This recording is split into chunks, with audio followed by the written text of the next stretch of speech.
হ্যাঁ, এখন আমাদের ক্লাস হবে যে আপনার ছবির মধ্যে বিভিন্ন রকম দাগ থাকবে, ব্রণর দাগ, বা যে আমরা ছবি যখন ফাইল যখন জমা দিতে যাই, এস্টাবলার করতে গিয়ে পিনের দাগ, তো বিভিন্ন রকম দাগগুলো আমরা কিভাবে তুলবো ছবি থেকে। হ্যাঁ, দাগ তোলার নিয়মটা আমি ক্লাসটা দিয়ে দিচ্ছি।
হ্যাঁ, ফেস ব্রণ।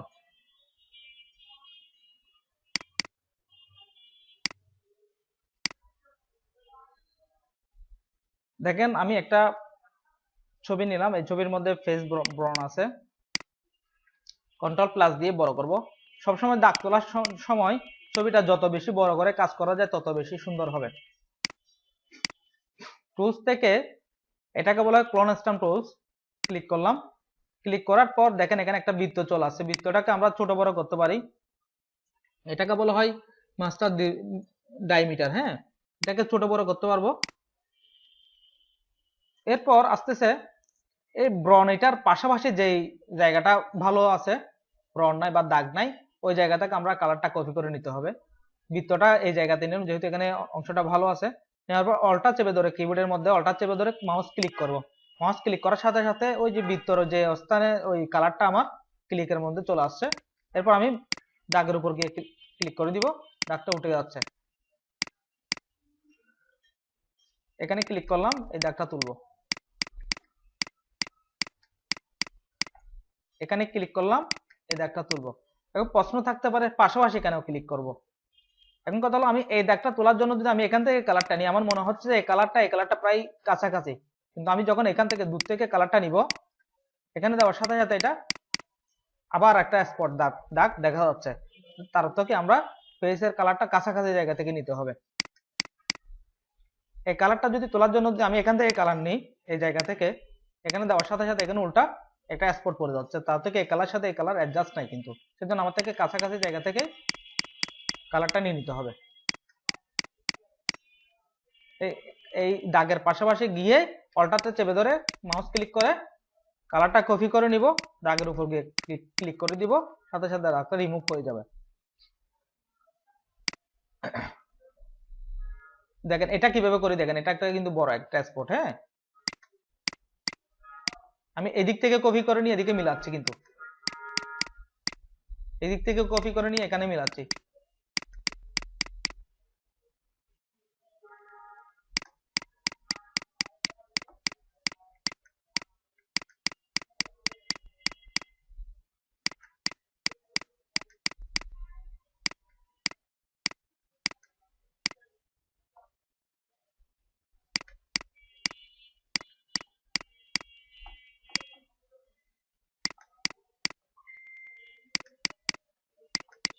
এটা হয়ে গেল। মাইনাস করলে দেখেন মিলে গেছে, তার দেখা যাচ্ছে না। হ্যাঁ,